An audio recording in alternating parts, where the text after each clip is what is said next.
Yo, what's up, YouTube? Back at you with another video. It's been such a long time. Uh, but I got a DM from someone who's in day two, entering day three in a couple hours. Um, and they were just curious about how do you make it through uh, like that aspect of um, withdrawal. Like I said before, if you're truly ready to quit, if you've truly made the decision, that the intrinsic decision that you're done, you're gonna get through it. Like that's if you're not, then yeah, you'll probably fold in the next day or two. Which again, I wouldn't really even consider that a relapse. Um, I think a relapse is more like when you've had, like, say, a week or two, and then you take it because you think it's fine to take it. That's a relapse. 2, 3, 4, 5. I don't consider that a relapse. That's you just you just folded. That's it. You know. But don't beat yourself up about that either, man. Like, that's gonna happen. That happened to me plenty of fucking times. Because it's like your mind is willing, but your soul is still connected to the substance. If that makes any sense, I think it does. The quitting becomes much easier when, like, there comes a point within you where it's like, yo, I'm quitting, and I don't give a fuck what the cost is. That's when you know you're ready. And that's when the hardest days, yeah, they'll be hard, but you're harder, you know. So I guess that's, I, I'm sorry, like, if that's all I got for you.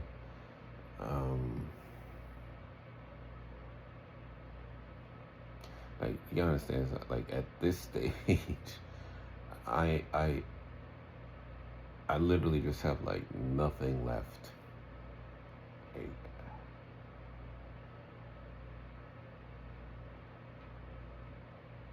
yeah, I'm depleted in so many fucking ways. Um, but I also still, I don't know, maybe innately it's something in me, but I still want to help if I can. And your question is valid. I want you to know that. And I want you to know that you can get through this. Like the stage you're at, because you're just, truthfully,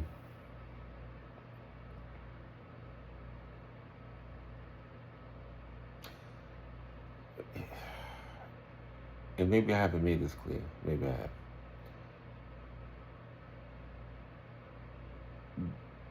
While the beginning is a physical torture, I'd actually prefer that than what I'm dealing with at this stage. Like, this stage is, and maybe it's because of all the other shit that's just piled on top of pile and just compounded. Um,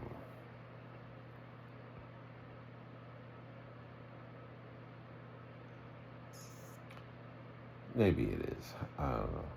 Um, like, I don't even think I'm dealing with really withdrawal as much as I'm dealing just with like life. Um, so this on one level, I want to say,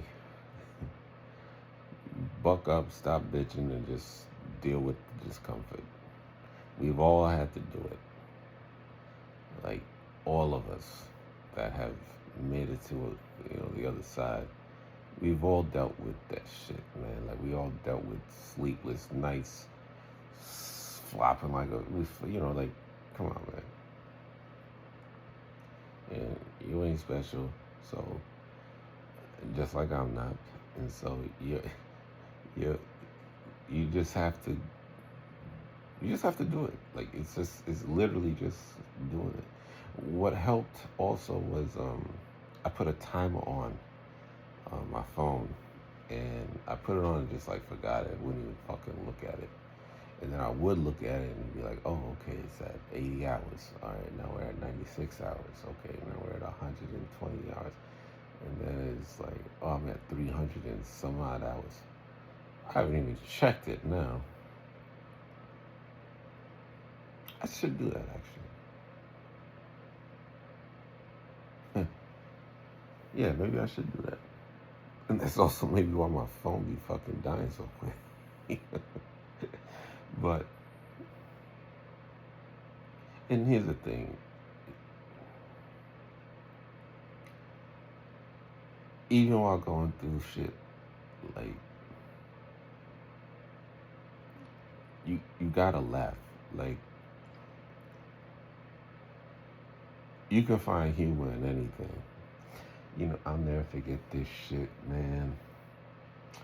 Yeah, I'll tell you this. Because I think I do think it'll help. Um, Even though it's not really Kratom related, because at that point, I was not involved in anything nefarious. So,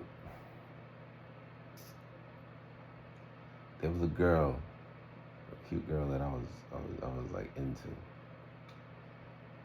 And my thing was like, once I found out where, bitch worked, I it was part of like my game. So I would go, because they'll be there, for one, and they gotta help me, right? And that was like my end. So I remember, talking to this chick. She went to the same school I did, the same college, and knowing that, she worked at Timberland, and I had bought Timberland boots with the notion that I was going to return them anyway, so I'll see her, right? So I get in there, and I'm asking, for help. And I'm asking, like, other workers, oh, such and such there, I got to talk to. Now, what I didn't know was that this chick was actually dealing with, at that time, a stalker. So I'm in there innocently just, trying to get a number, and, meanwhile, I'm being like fucking investigated. I didn't know anything like that. And next thing I know, man, it was like,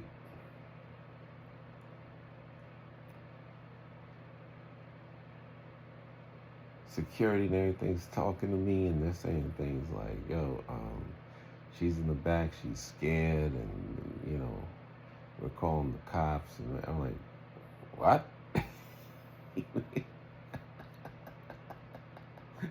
so, so I was like, oh, I'm fucking out of here. I ain't dealing with this shit. And so security guard follows me out, and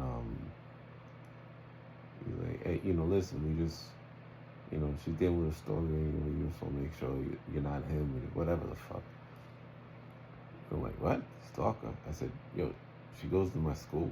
Uh, he was like, oh, is there anything you want me to, tell her? And I thought about it, and I started to say something, and then I stopped because it wasn't authentic. And instead, I just said, well, just let her know that the guy from the school we went to together, he just came by because he's interested in getting to know her. This was the last time that I was a nice guy. Anyway, I had to go back to school because I had it was like the final exam, so this is like in May. And, literally like maybe 2 days before my birthday. And I'm driving back to the school, and I'm just like spaced the fuck out. One of my other boys is with me. So he had class too, so we parked. He goes his way, and I'm outside. My boy, he hollers at me, and so he comes to the parking lot, and I'm fucked up, like I'm spaced the fuck out. And so now he's like curious, like, yo, what the fuck happened? So, I'm like telling him the story. And this motherfucker starts laughing. Which in turn makes me start laughing. And that's what I mean. Like, there was, there's humor in everything. Now, at the time, I didn't think there was any humor in what the fuck just happened. I'm heartbroken. I'm embarrassed. I'm questioning, like, everything. And it's just like, yo, this is, I'm literally spaced out. And for him to be able to laugh at that, and then me not being offended by the fact that he's laughing at that, and just start laughing too. I'm telling you, that's what you do when you're going through withdrawal too. Is even in the worst of it, you gotta laugh at it. Like, if you really break down all the symptoms, and they all fucking suck, but they're all kind of fucking funny too. Like, yo, can you imagine how you look? Like, if you had like a camera in your room or something like that, and they see you trying to sleep, and for hours you're just fucking jolting and walking around and can't do a goddamn thing. And then you run into the fucking toilet, and then you're sneezing uncontrollably like 5 times in a row.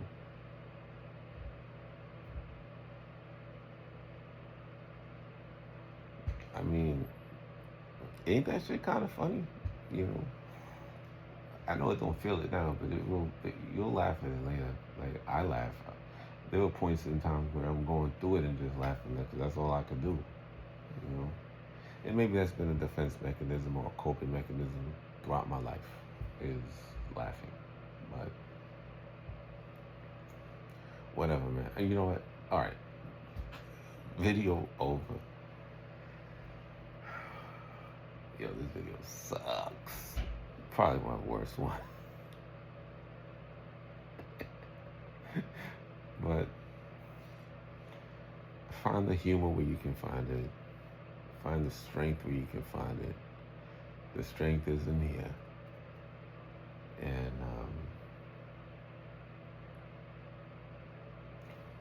you're closer to feeling better than you realize, man. Like,